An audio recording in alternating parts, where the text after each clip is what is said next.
This news update is brought to you by... Grab somebody and tell them hello. Pure happiness will be connect to flow. Smile and cheer because that is we flow. Grab somebody and tell them hello. With your hands in the air, hands in the air, hands in the air, hands in the air. This is how we flow, yeah. Grab somebody and tell them this is how we flow. Pure happiness will be connect to flow. This is the Barbados Today Evening News Update for Thursday, November 5th. Thank you for joining us. I am Mary Claire Williams.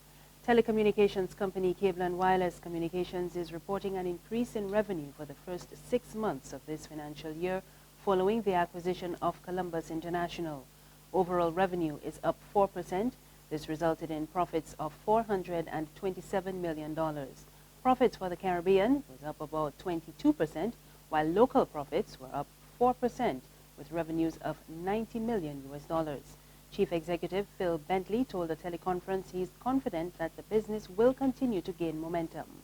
We do feel that we're starting to see some momentum in the business. We're seeing mobile traffic up over 93% across our markets. That means our customers are using 93% more traffic, and we are having to invest in more masts, more dishes, more upgrades to carry that extra traffic.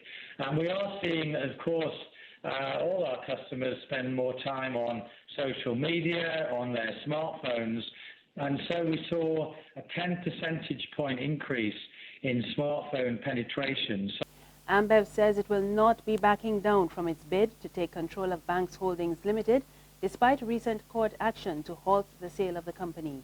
In a strongly worded statement, AMBEV charged that Ansa McCall's move was in an attempt to freeze Barbados' growth and put shareholders in a disadvantageous position. The Brazilian company insists it did not create any poison pill agreement with BHL and said the agreement was completely valid and enforceable. AMBEV maintains it's the best choice for shareholders, BHL and Barbados, and it is pledging to double the BHL plant capacity and turn Barbados into an export hub for the Caribbean. The Ministry of Health is advising the public to practice good general hygiene as it reports an increase in cases of acute respiratory infection. Health officials say 10 influenza cases have been reported so far, with 3 people being hospitalized. The Caribbean Public Health Agency has confirmed that the first 5 samples tested positive for the influenza A H1N1 virus that was first detected 6 years ago. The ministry says it is now awaiting results from CARFA on the remaining 5 samples. Health officials say they have received a shipment of the seasonal influenza vaccine, and it's being offered to frontline workers in the health sector and people in high-risk groups. Now, they go by the name Crime Stoppers, and their primary mandate is to stop crimes from happening. However, it appears that they too have now fallen victim to worrying crime. Today, Crime Stoppers Barbados issued a statement saying the board has been notified that false messages which claim to have been sanctioned by Crime Stoppers Barbados are being circulated via social media, in particular WhatsApp. The Board of Crime Stoppers Barbados categorically denies any association with such messages and is asking that all persons who have received these messages to disregard them. The statement, which is signed by the Executive Director, Deverell Dupini, is calling on the person or persons who are sending these messages out to desist from doing so immediately. 2 Jamaican nationals have been fined for drug-related charges. Farmer Monique Magola Robinson and construction worker Jerome Powell were arrested and charged when they arrived at the Grantley Adams International Airport on Tuesday. They were charged with possession with intent to supply, trafficking, and importation of the drug. Customs officials discovered 2 packages containing cannabis weighing 2 kilograms hidden in Robinson's suitcase. She appeared at the Oistins Magistrates Court yesterday and pleaded guilty to the charges. She was fined $50,000 to be paid forthwith or spend 2 years in prison.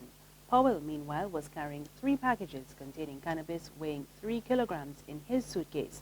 When he appeared at the Oistins Magistrates Court, he was fined $60,000 to be paid immediately or 3 years in prison. 3 of the 4 young women who died in last weekend's car crash on 2 Mile Hill will be laid to rest next Tuesday. A Thanksgiving service will be held for Waveney Johnson and Shamika and Shakira Shepherd at the Sir Garfield Sober Sports Complex from 1 o'clock. Senator David Durant heads the planning team coordinating the funeral service, and he says the public will be able to view the bodies from 11:30 to 12:55. In sports, CARICOM heads of government have called for an urgent meeting with the West Indies Cricket Board in a move to implement recommendations of the Cricket Review Panel report.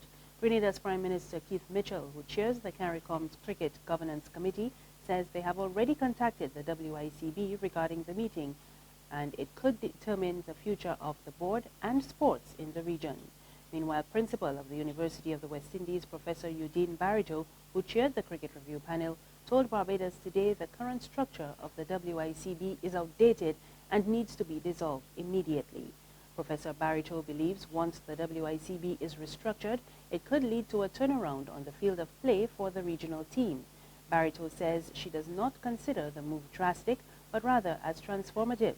She maintains that she has no issues with WICB President Dave Cameron, but there was a need for transparency and accountability. The committee is not recommending the abolishment of the West Indies Cricket Board. The committee is recommending the dissolution of the current structure of the board. We want to see a WICB that is structured differently, that permits accountability and transparency.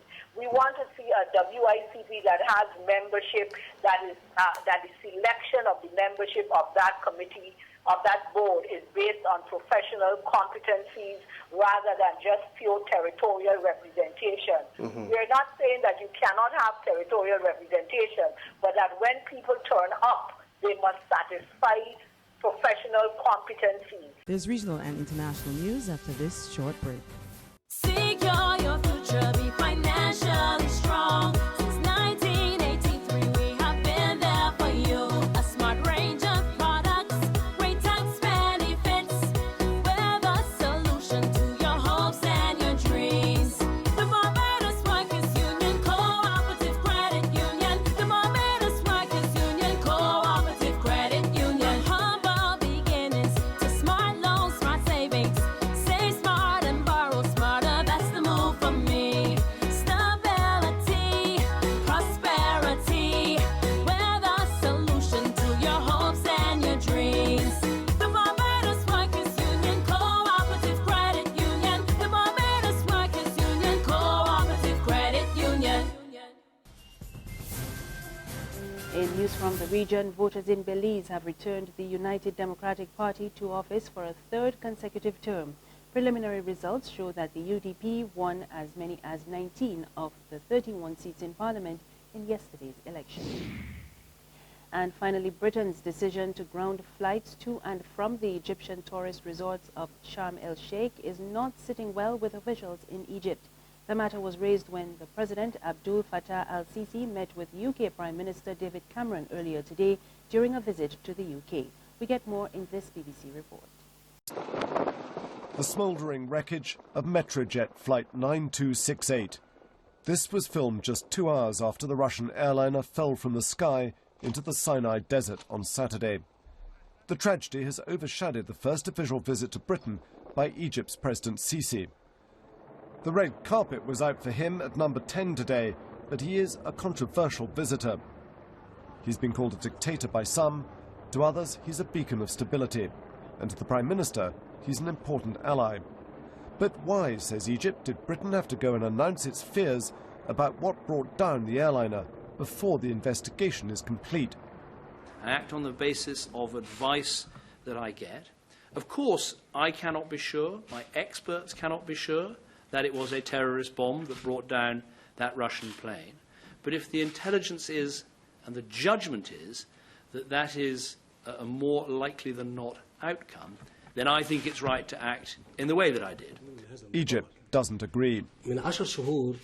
10 months ago, we were asked by our British friends to allow teams into Sharm el-Sheikh airport to make sure the security procedures were sound. We responded immediately. They checked security and were happy with it. While investigators comb through the crash site, Britain has sent a team to review security at Sharm Airport. So what measures have they been looking at? They've been auditing the security system, which means looking at baggage screening procedures and passenger handling, as well as background spot checks on staff. While over here, other leads have been followed up. That's the news. There's more on our website, www.barbadostoday.bb. You can also subscribe to our e-paper, email updates, and like us on Facebook. We are also on Izumi Media in bus terminals and screenplay at supermarkets and gas stations near you. You can also tune in to Channel 101 on Flow TV or Mix 96.9 FM for more news and sports. I am Marika Williams. Good evening.